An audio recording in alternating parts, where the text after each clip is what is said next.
one game away. Blow up. We're playing for something, man. We're playing for something. This gotta mean something to you. It gotta mean something. Everything you got. Let's finish this. Do it, fellas. Let's go. Let's do it, fellas. Finish 2 3. 1 2 3. You ready to make history?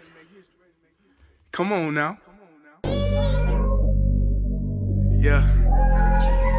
You know there's these two words. And when I say them, people get goosebumps cause they know what happens next. So without further ado,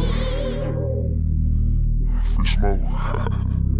Look, scared cause I'm drowning in silence with bad thoughts. These days I don't have nothing to say, man, the bag talks. I put in headphones on my driver. Pull up to the spot and give a good dick and Godiva. I can't lie, I'm uninspired. No more pillow talking about nonsense. I only stick around to put some band-aids on my conscience. I don't know why I feel so bad, nigga. That's what we do, no foundation. We don't build no more, we just screw. Half a bottle of Henny, girl, I'm going with the wind. The same niggas say they happy for me, ain't want me to win. So I'm done on my friends. Don't need help popping Coronas and reminiscing. I just call up Big Bro J and say it's time for venting. If I live forever, I hold this hate for some centuries. You don't know how much I have you doing what it meant to me, but motherfuck all that. I don't even offer up the time to make the call back. Stupid Lodo, if they don't get the picture now, man, I crop them out of the photo. I can't relate to my peers. Been doing this shit for years. I'm motivated by fears. I took the wheel and I steer. My sound not dictated by fuck boys in Atlanta. Stay gifted like this album was ghost written by Santa. Boss forever like they decided to throw me under slammer. Every song's a hit like they picture me underhanders. I could drop 1,000,000 songs, but they never gon' understand us. Soapbox sermons for niggas never giving chances. Fight our whole lives to get these weak ass advances. Work twice as hard for the shit that they getting handed. And this ain't even nothing we chose, nigga, we branded. Still can't tell why all of these niggas mad at me. I'm trying to get 100 so I can put my team on salary. Give it all to the art, man, I turn my life to a gallery. Man, damn, what a fucked up masterpiece. 1,100 shots and I swear, man, I felt them all. If we ain't even good on our blocks, man, who can we call? Pre-decline state of mind, we broke crabs in the barrel. Got us fighting our folk, man, this shit just a life of peril. When did winning not become the main thing? I always say keep the main thing, where, you know, winning is the only thing that truly matters. You find yourself alone, riding in green fields with the sun on your face. Do not be troubled. Brothers, what we do in life echoes in eternity. And so we have arrived on yet another episode. Well, we've arrived on yet the end of another football Sunday, but them things is running out, man. We better appreciate them while we got them.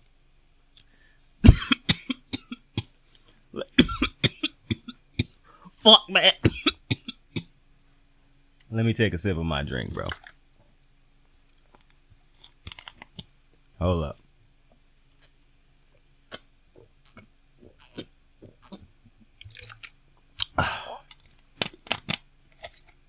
Oh, man.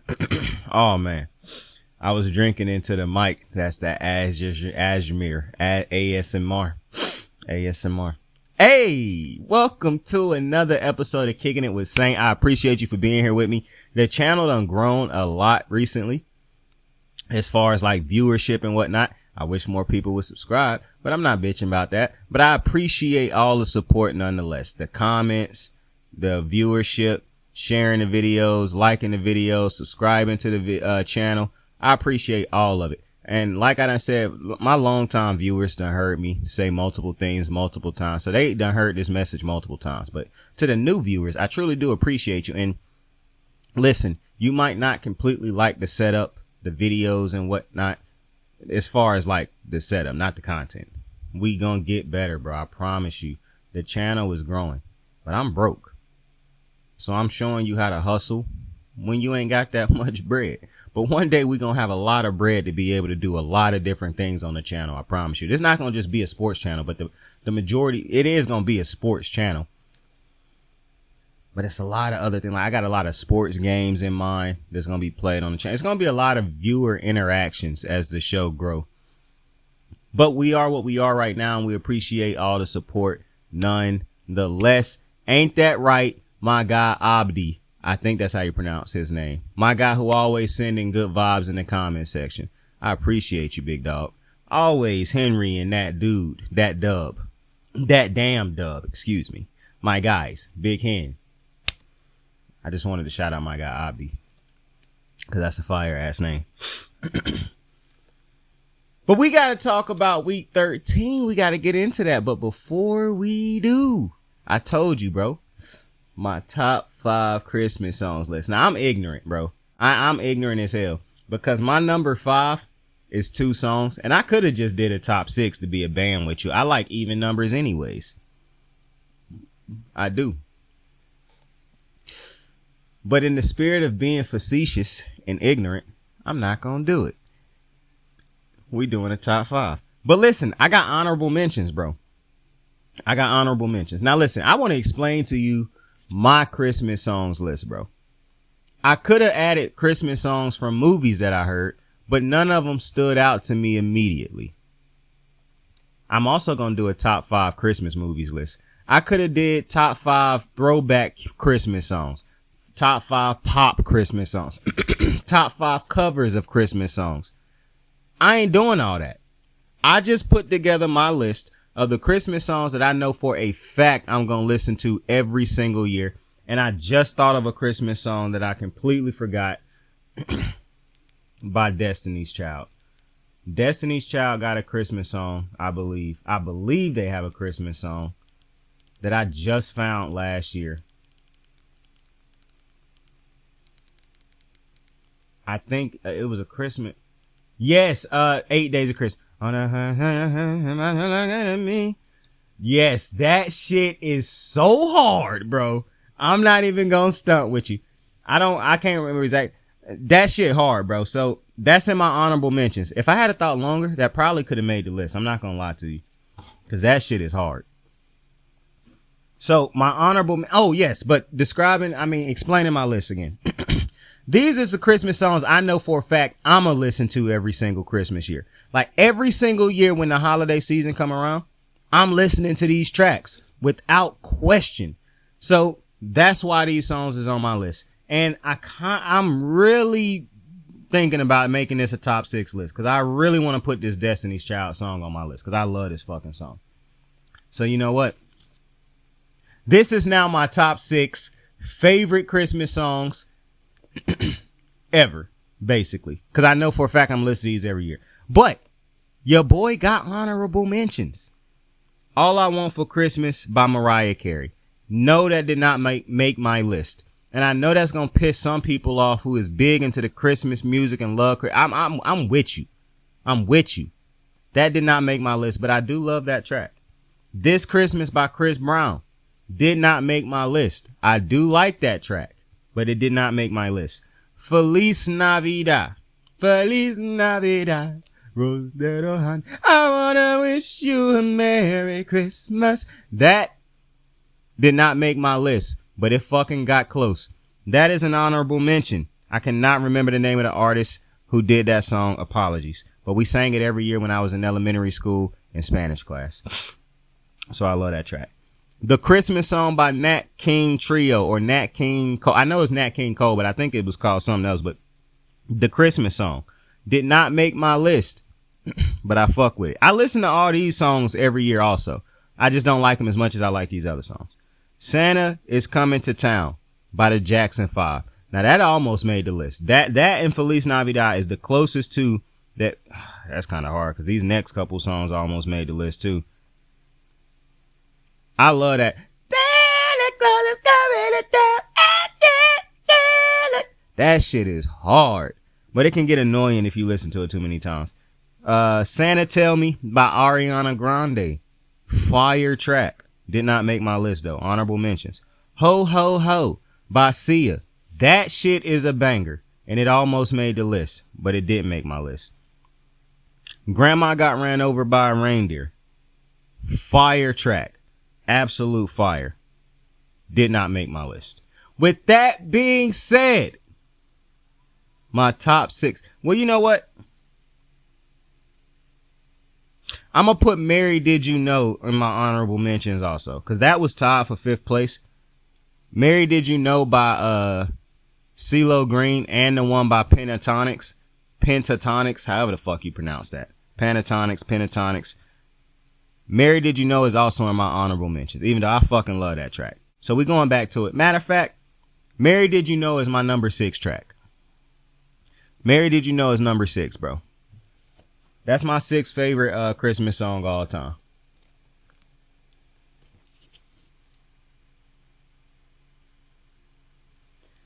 Number 5. Now this is where it's gonna get a little bit rocky. 8 Days Christmas by Destiny Child is one of them. But number 5 is also, because it's 2 tracks, it's Palace by Sam Smith. Now I got 2 Sam Smith songs on this list. Both of them is Christmas songs, in my opinion. Palace got to be a Christmas song because every year they play that shit during the Christmas commercials and shit. The next song on my list, just go listen to it, bro. And I'm telling you, you're going to immediately think that's a Christmas song. And that's number 4 on the list. One Last Song by Sam Smith. That is 100% a Christmas song, bro. I don't care what nobody say. That shit is a Christmas song. Go listen to it. There's people in the comment section who like, bro, this sound like a Christmas song. That is 100% a Christmas song, and it's a banger. Go check it out. I fuck with it heavy. I know you don't wanna talk to me, so this is what I will do. Maybe you're listening, so here's one last song for you. One last song for you. Number 3 is Hallelujah, bro. By Leonard Cohen and Pentatonics. However the fuck you pronouncing it. We're not gonna keep going through this. But Hallelujah is a fucking banger, bro. I done come to the conclusion it is 100% a Christmas song. I asked around. Everybody who I asked said, yeah, that's a Christmas song. One of the things we done come to the conclusion, a lot of gospel songs is in the Christmas song category. But that nonetheless, Hallelujah is a banger. If you don't like Hallelujah, I don't trust you as a person. How do you not like, they tied him to a kitchen chair. I can't even remember the fucking, but there's a lot of verses in the song, bro. You gotta forgive me. I keep starting it off like that, but that's that Mary Did You Know, bro. I haven't heard Pentatonic sing Hallelujah in a minute, believe it or not. I'm gonna listen to it after. Actually, I just listened to that shit now that I'm thinking about it, but I listened to a lot of other Christmas songs on top of that. That was like one of the first ones, so I done forgot the melody of the shit already. Hold up. Give me a second.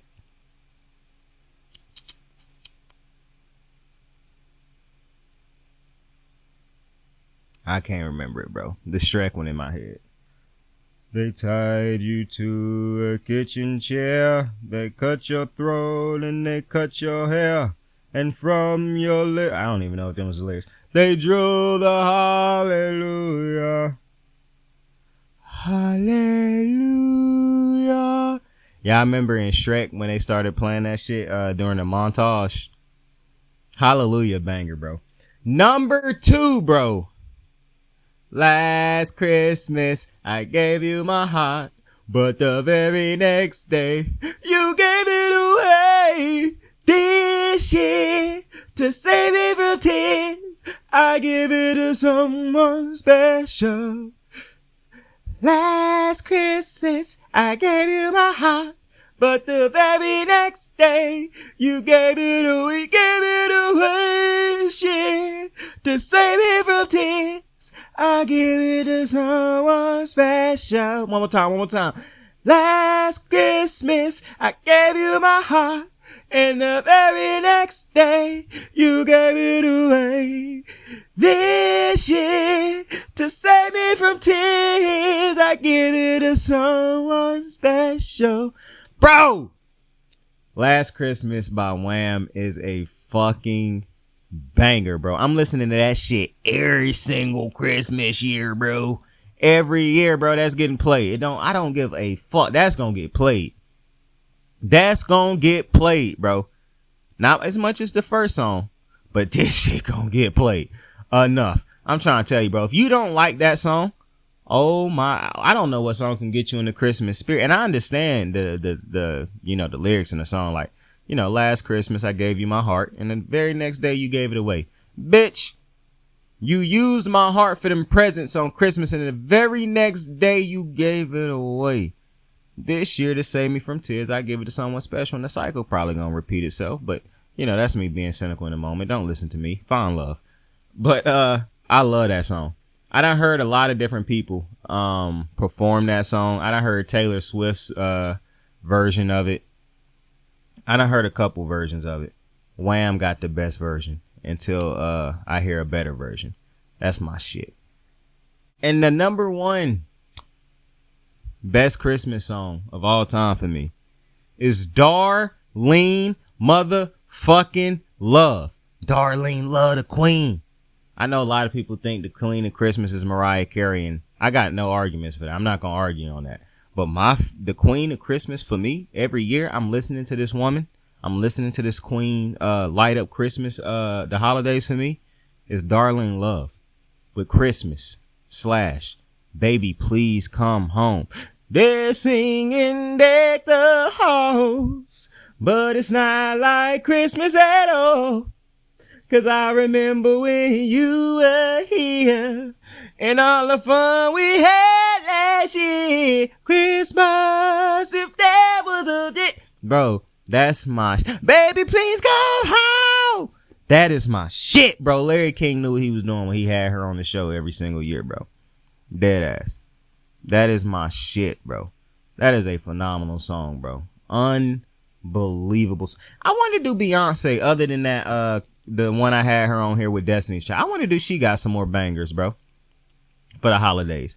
If anybody got some bangers, I want to do her and Adele. Cause you know, I was looking at this tweet on, Twitter earlier where it was like, bro, I respect this dude was basically, he subtweeted a tweet. He was like, yo, I respect, he was like, after watching the Renaissance Tour movie, like, he don't even like people mentioning other women in the same category as Beyonce, like basically Rihanna and Nicki.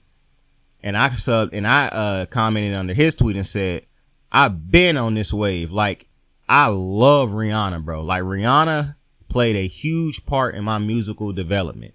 I do not listen to as many pop songs, women pop songs, and it sounds crazy, but it is what it is. I was not listening to a whole bunch of women artists until I started listening to Rihanna constantly. And that just opened up my world for music. So she gonna always have a special place in my heart. I absolutely love Rihanna. I could name so many motherfucking Rihanna songs, bro. I done listen to every single Rihanna album. It's multiple tracks on every single album that she got that I love. I absolutely love Rihanna. And I got a lot of respect for Nicki Minaj. Nicki Minaj got some tracks that I fuck with heavy. Seeing Green is a banger. To me, one of her greatest tracks all time is, what's that shit called? The video where she got pills and potions. We're overdosing. What did she say? I'm, something, but I still love you. Pills and potions. We're overdosing. I'm angry, but I still love you. I still love. I still love. I still love. I still love. I still love.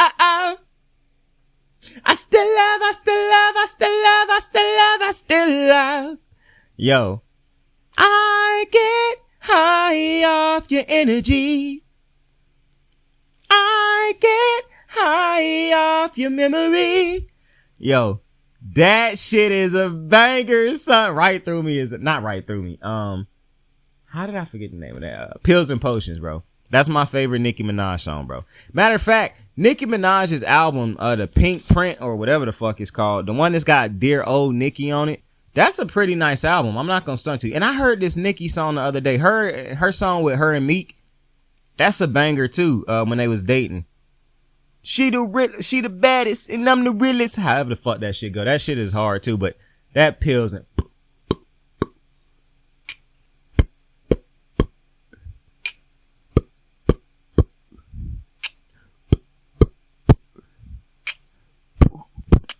Pills and Potions. That shit is hard. And the video, if you never seen the video for Pills and Potions, you doing yourself a disservice, bro.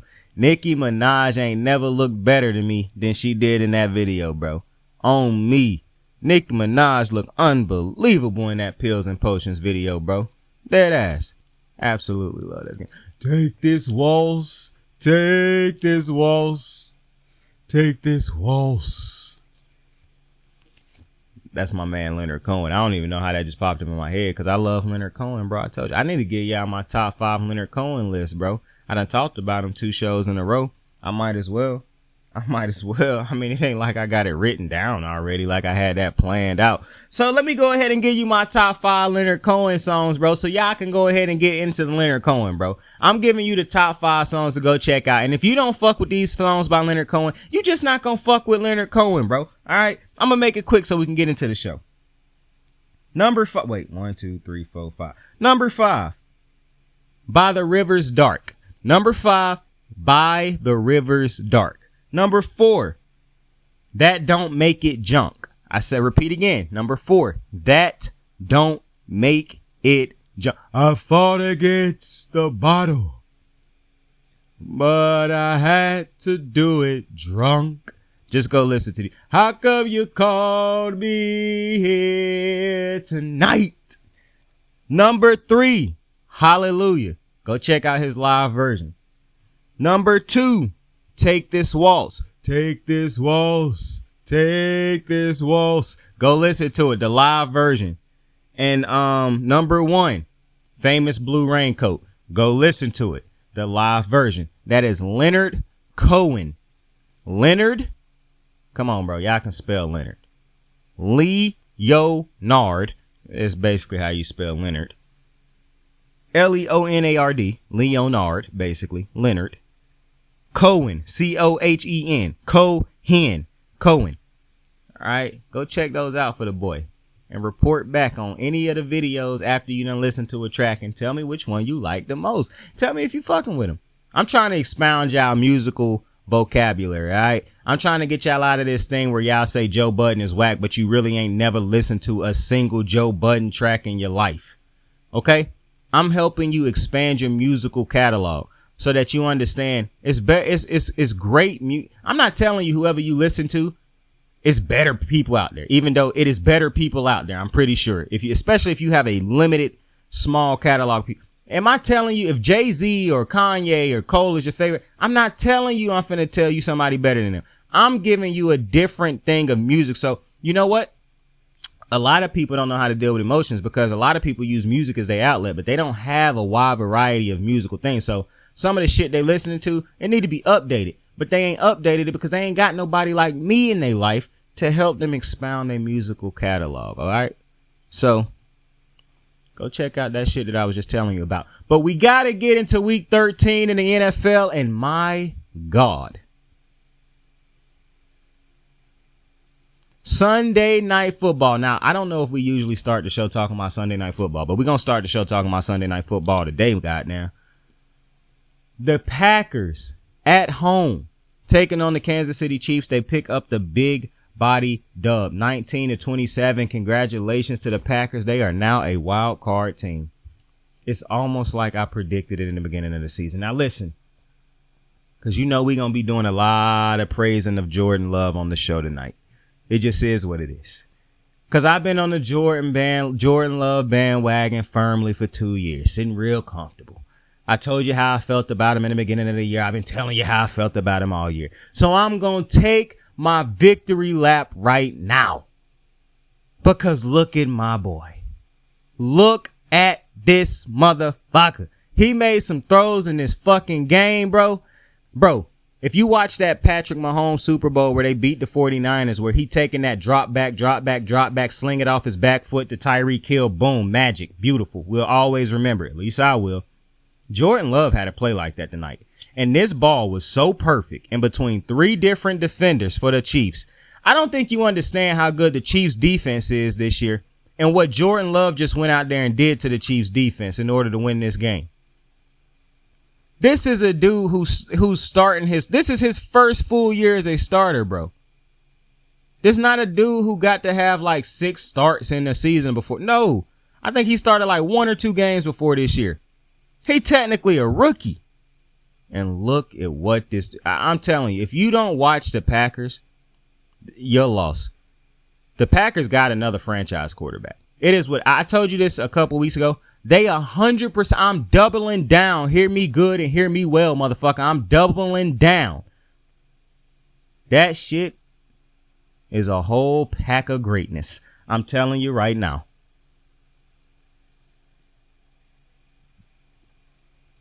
Jordan Love is ill. The Packers got what, bro? They got another one. Favre, Rodgers, Love. They 3 for 3, bro. If you a Lion fan, if you a Vikings fan, if you a Bears fan, hate it for you. Because they got one. They are going to be running this division again very shortly.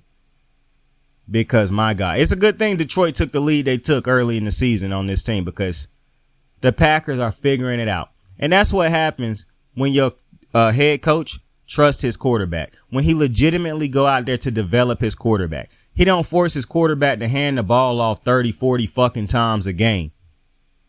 And one of the things that secretly helped the speed up the progression of Jordan Love this season, and I couldn't see it at the time, but I see it now. Aaron Jones getting hurt. Because if Aaron Jones don't get hurt, I don't know if Matt LaFleur don't lean heavy on Aaron Jones. I don't know if he don't hand the ball off more to Aaron Jones. But because A.J. Dillon is not the running back that Aaron Jones is, it forced his hand to, I might as well go. I do not have a greater chance of winning if I just give A.J. Dillon 40 carries a game than if I have Jordan Love go out there and throw the ball 40 times a game. The winning probability don't jump that high. And I understand now why he chose to go all in on the development of Jordan Love, because look at what Jordan Love can do when it's all going well, when it's all when it's all clicking. And it's definitely things that the Packers could do better on offense to stop killing their own drives. And it's things Christian Watkins actually might be a number one, bro. Like, that motherfucker had a game tonight. And I hope he can heal up, because he hurt his hamstring on the last play he had in the game. But the way they can use him in so many different ways, he like a big Debo, and that helps because he can go up and get high-pointed football. The development from year 1 to year 2 for Christian Watkins, with the injuries that he done dealt with, amazing. This is why I praise Matt LaFleur the way I did. I kept saying it's not just Aaron Rodgers, and in some ways, they could be getting hurt by the fact that Aaron Rodgers won't let Matt LaFleur do some of the shit that he want to do. If you couldn't see Matt LaFleur help Aaron Rodgers win those 2 MVPs, and it wasn't just he was being carried by Aaron Rodgers, then I don't really know what you was watching. But what I do know is this. Matt LaFleur was willing to put his reputation and his job on the line early in the season just because he was not willing to hand the ball off 40 times. He said, if I'm going to lose by getting Jordan Love to. We're going to figure out if he really is going to be it or not. I'm not finna lose by babysitting him throughout games. I'm not finna lose and kill my reputation by having him hand the ball off all the time. I'm not doing that. Plus, he understand I can't win like that. It's just not going to happen. The 49ers too good. The Eagles too good. The Cowboys too good. We will not beat those teams like that. And when you have the talent in Jordan Love, because it is very clear that he have a serious arm talent, why waste that by having him hand the ball off? I understand what LaFleur was doing. And boy, did it pay off on a grand stage tonight. Because Jordan Love will be... Now, the refs muddied the end of this game with some terrible calls. They called an unnecessary roughness on Pat Mahomes, on the defense for the Packers. When Pat Mahomes did not get hit out of bounds, he was still in bounds trying to sneak and get a first down. He tried to pull up on the defender, but the defender didn't miss. And that was called a flag. Then a egregious pass interference call didn't get called on the Packers. That was crazy. Like, that was just wild. That was definitely a makeup call for that 15 or extra 15 they gave to the Chiefs. And then at the end of the game, people tried to talk about that pass interference in the end zone on a Hail Mary. Bro, if you call a pass interference on a Hail Mary, bro, you're ignorant. Dead ass. You're dead ass ignorant, because who knows who that ball is specifically going to in that end zone. That's just crazy to me if you call a pass interference. That shit got to be blatant as a motherfucker for you to call it. And I'm talking about blatant. I'm talking about 2-3 different dudes is pushing one dude down, bro. It cannot be a scrum of dudes and, he pushed. Nah, bro, that's whack. But it was some calls at the end of this game that muddied the game. But I was tweeting throughout this game, and I said the Packers at some point in time, and I said this in the second quarter when the Packers defense looked like trash. I said at some point in time in this game, the Packers are going to have to get 2 stops. There's going to be 2 stops in this game that they have to get to win this game. Because I had seen enough from the offense for the Packers that I knew they picked on a 4th down, bro. They only needed like 3 yards. Jordan Love yoinked that bitch. He hit the Pat Mahomes Tyreek special and then followed it up with a dime to Christian Watkins in the end zone for a touchdown. Listen, I had seen enough. I knew that Jordan Love and this offense was going to do enough to win this game. I needed the Packers defense to have 2 big stops in this game, and they got both of them. They got the 3 and out, and then they got the interception, a phenomenal interception. Great ball tracking on that play. I can't remember the dude's name at the moment, but those was the 2 stops they needed. Little did I know they'd end up needing 3 because of because the offense did give them 6 points on those 2 stops, but it would have been better to give them a touchdown. But that's just how this game goes. How come I can't remember these dudes' names? Kansas City has a phenomenal defense, so I'm not mad at that. The end of the game, like I said, got a little muddy and shaky because the refs love putting their fingerprints all over the fucking games. Outside of that, though, just a unbelievable. And Pat Mahomes did his thing, man. I'm going to get to Pat Mahomes in a second, but bro, I am elated about Jordan Love and Matt LaFleur over the next decade, bro. Matt LaFleur got his guy. Matt LaFleur has his. Aaron Rodgers wasn't his guy. He was just fortunate enough to be able to have Aaron Rodgers. Jordan Love is his guy. He drafted him, he developed him, and now he has shown I am willing to put my career on the line for you, my guy. It is something special when your head coach go all the way in, on his quarterback. John Harbaugh did it with Lamar. Andy Reid did it with Pat Mahomes. Matt LaFleur is now doing it with Jordan Love.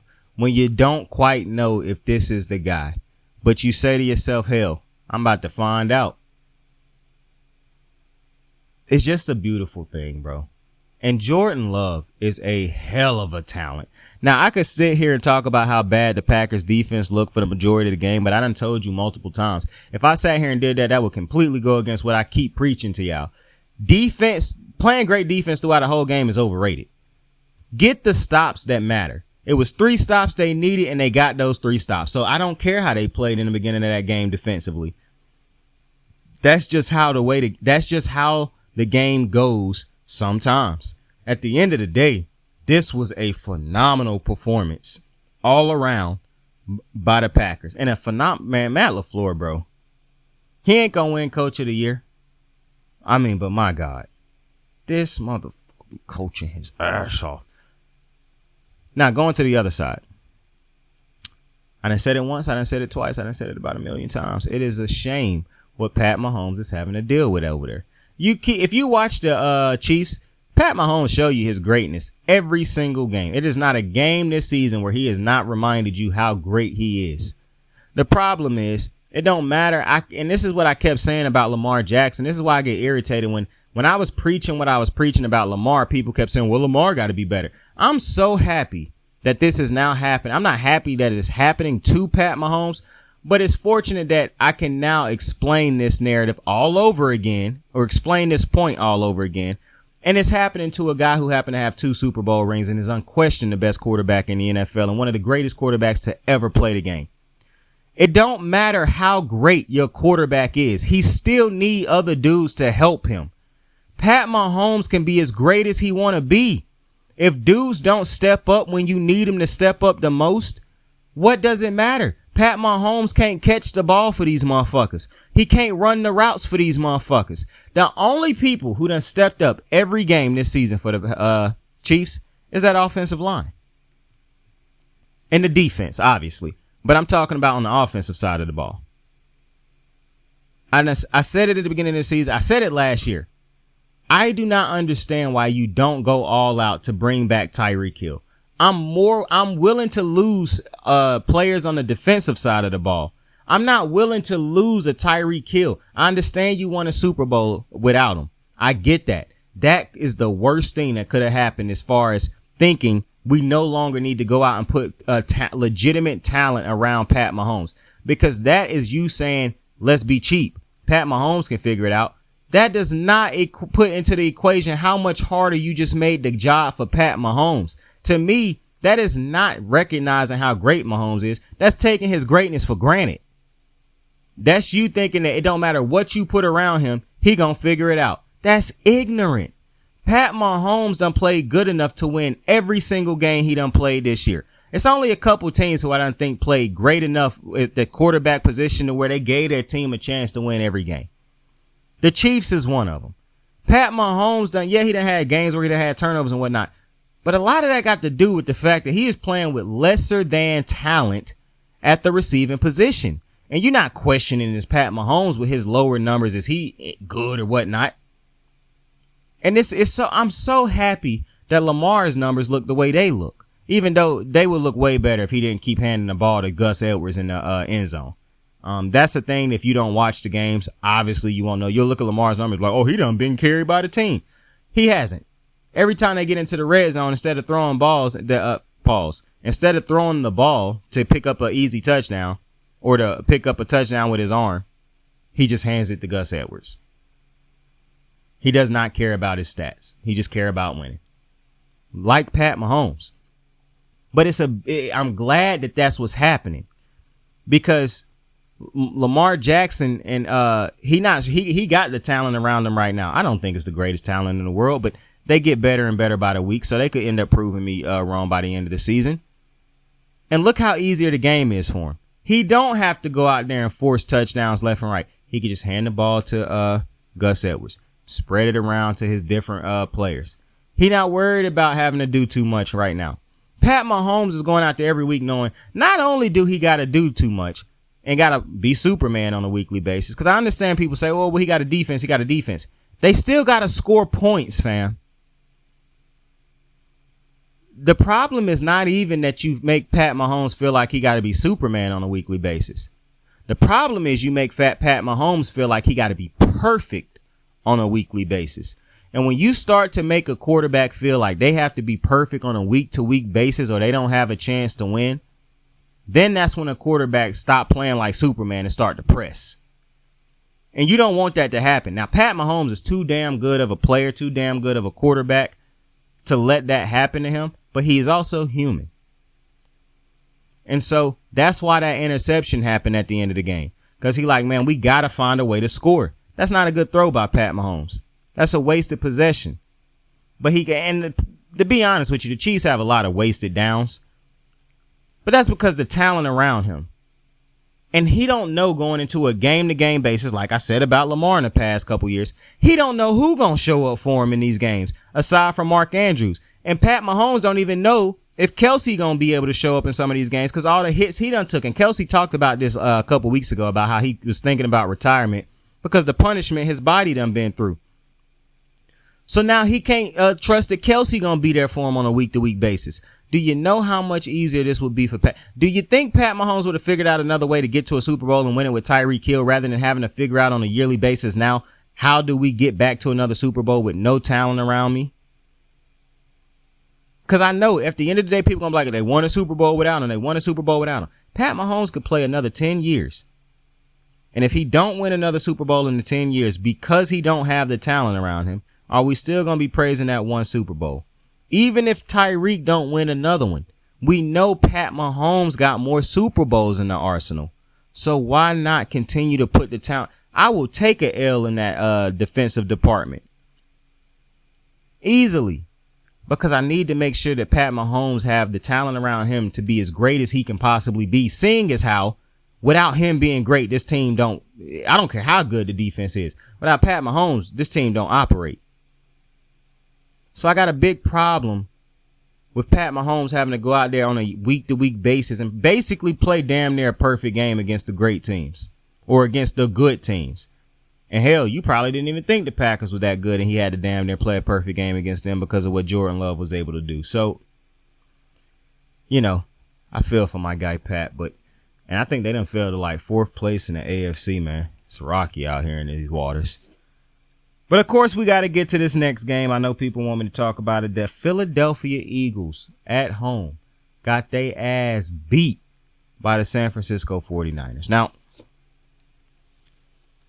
let me first start off by saying the Eagles got their ass beat in the game, and somebody need to go beat their ass after the game. Now, people was talking about Jalen Carter crying. I think it's real weird that y'all still go at athletes for crying in these losses. Clearly, you ain't never cared about nothing as much as these athletes care about the game. But it's also weird when I see people do that because y'all love to say they only care about the money. But then when they care about when they lose and they cry, then y'all pick on them. Like, bro, y'all are monsters, bro. Dead ass, bro. Y'all are monsters. Y'all sick. Y'all are really sick in the head. They can't show emotions because then y'all bitch. If they show emotions, y'all pick on them. If they don't, y'all say, oh, they only play for the money. They don't care. I mean, god damn, they can't win with y'all, bro. But the Eagles need their ass beat after the game because this has got to be one of the worst defensive performances I done ever seen.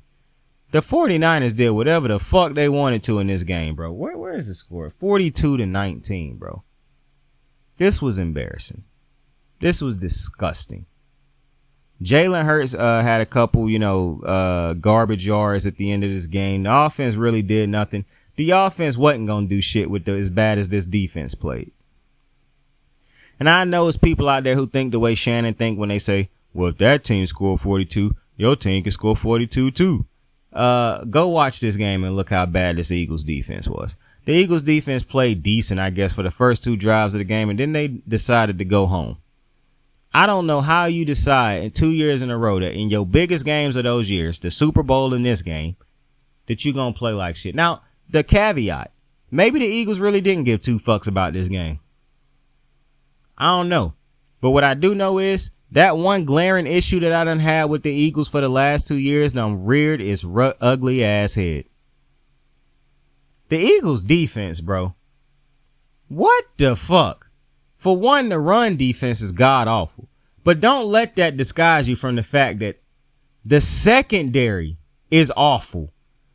I know they got big names back there, bro. But right now, people could do whatever the fuck they want to against the Eagles secondary. And the Eagles secondary done been slack in the last, back end of last year and all of this year, in my opinion. Now the run defense look god awful. And the Eagles can't run the ball with DeAndre Swift all of a sudden. Now I heard somebody say, oh, you don't take into account that Jalen Hurts been dealing with a knee injury. Bro, I didn't give him that excuse when they was winning. So why would I give him that excuse now? I just also want y'all to know that Brock Purdy is now number 1 in the MVP voting for me. Listen, bro. He done beat the top 2 teams in the NFC and beat they ass.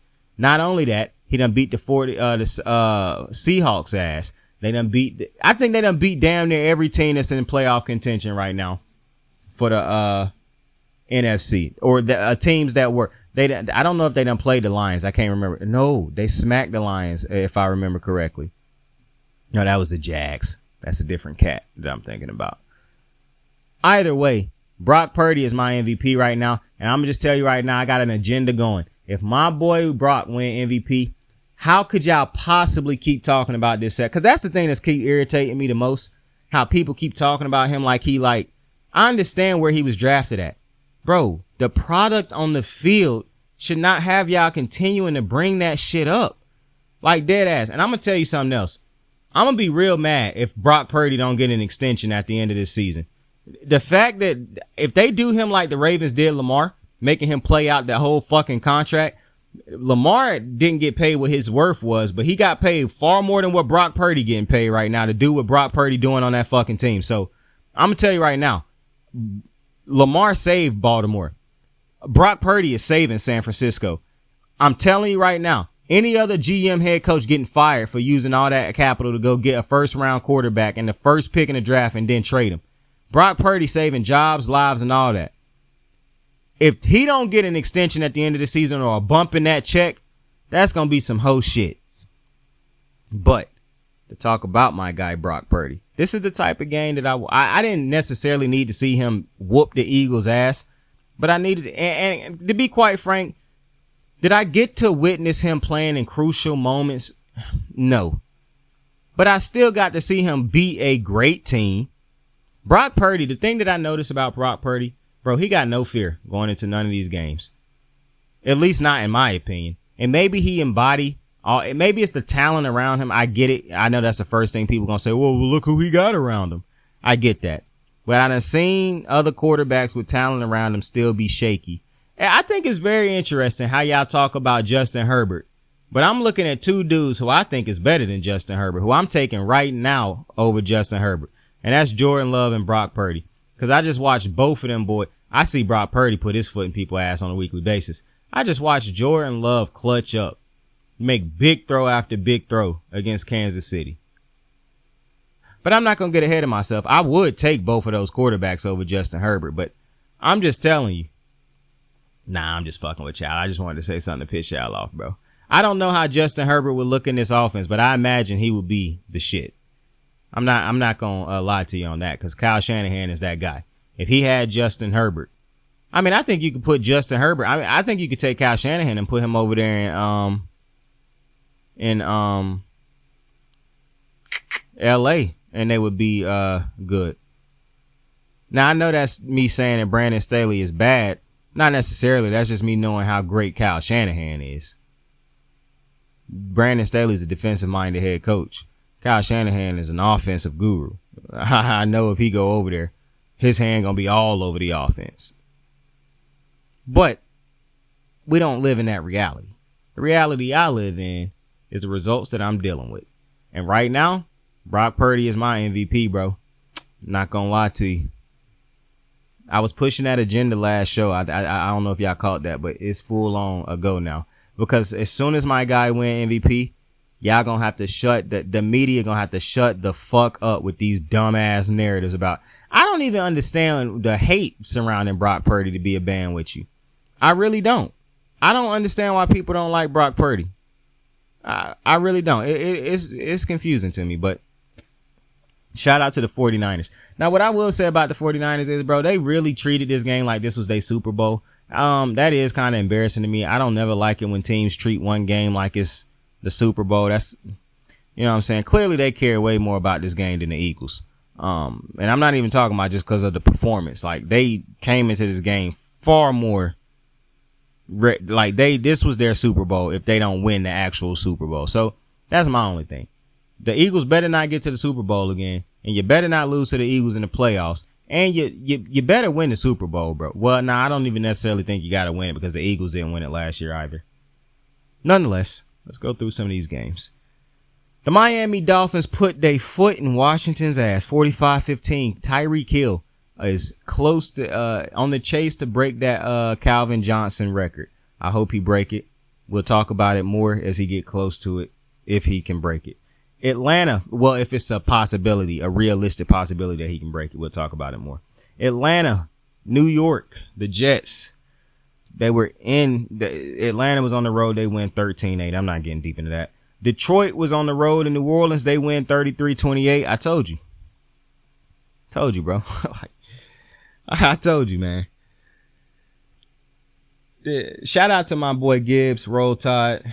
Shout out to Bama, period, Roll Tide. But, you know, man, this is exactly why I did not pick the Saints. This is why I didn't want to pick the Lions, because I could have just as been wrong about the Lions. The Lions is probably going, bro, I need to see who the Lions play in the first round, because I'm about ready to say that's a first round exit. Damn, I'm so serious right now, bro. I do not understand how y'all thought this team was a Super Bowl fucking contending team, bro. And everything I done said about Dan Quinn or Dan Campbell has not been proven wrong yet.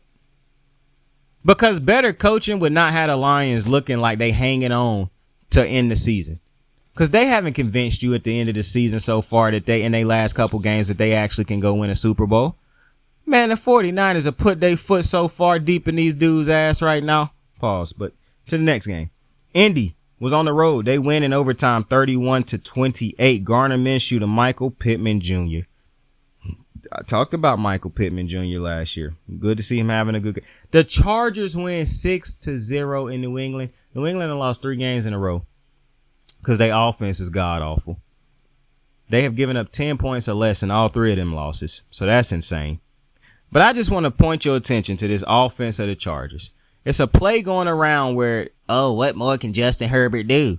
Because a dude dropped the ball. So him dropping that one pass is why they scored 6 fucking points. The excuses that y'all willing to come up with for Justin Herbert at this point is comical. The Denver Broncos was in Houston. They lose 17-22 to Houston. Ends that win streak of the Broncos. CJ Stroud, I said he could possibly had a 3 turnover game with a big turnover game. I was wrong. It was Russell Wilson who had a 3 turnover game. Arizona was on the road against Pittsburgh. Kenny Pickett left this game early, but they lose 24-10. I told you, bro. The reason people thought that Arizona was going to lose this game, because they keep forgetting Kyler Murray's back, bro. Or maybe y'all really think Pittsburgh good. They not. I knew that once they went up against a team with a good quarterback, they was going to lose, bro. They was getting lucky. I'm telling you. I know that sound crazy. Like, oh, Saint, you hating. Maybe I am. But if you watch these fucking Steeler games, bro, I'm not getting into this. The Carolina Panthers lose 18-21 in Tampa Bay, and finally they are eliminated from playoff contention. I just want y'all to understand how wild it is that the Panthers needed to fall all the way down to 1-11 before they was officially eliminated from playoff contention. That should tell you how fucking sorry the NFC is. The bottom of the NFC. San Francisco. We just talked about them. They won 42-19 in Philly. Cleveland. They lose 19-36 in LA against the Rams. Shout out to my boy Puka Nacua on a big time game. Shout out to my boy Aaron Donald. Shout out to my boy Cooper Kupp, just because. Shout out to my boy Joe Flacco also.